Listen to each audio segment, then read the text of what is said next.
Hello friends, today we would be discussing on one of the important but less known section of Income Tax Act. Many people think income up to 5 lakh is exempt under Income Tax Act, but it is not like that.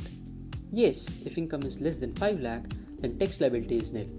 This is possible only due to rebate which is given under section 87A. Let us discuss key points of this section. Rebate under section 87A is available to only resident individual having net taxable income up to rupees 5 lakh. It means it excludes HUF, AOP, BOI, AJP and even non-resident individuals.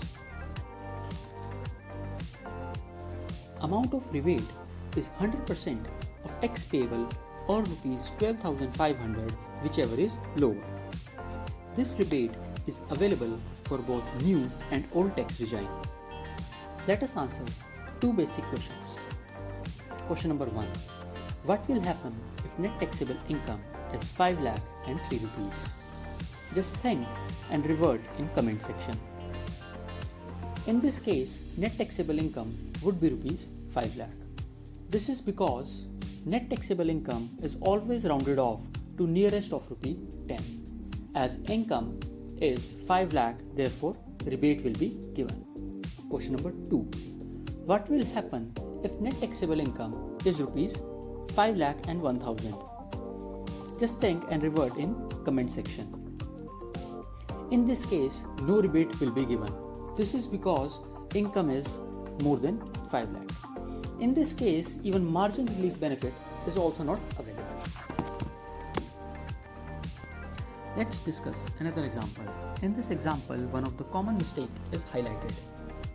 Vikram is resident individual and is fetching 4,99,800 as net taxable income. He went to his friend who is not a chartered accountant for filing income tax return.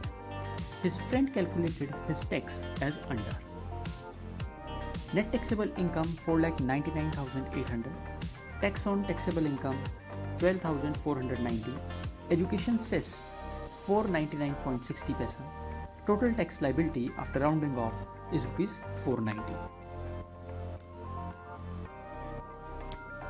But the calculation is not correct. In the given case, Vikram's friend gave benefit of rebate after adding education cess. This is the mistake that led to wrong and higher tax liability. Now, what is the takeaway from this example? The takeaway is always give benefit of rebate before adding education cess. For practice purpose, I have added 2 multiple choice questions. In case of any doubt, you can ask question in comment.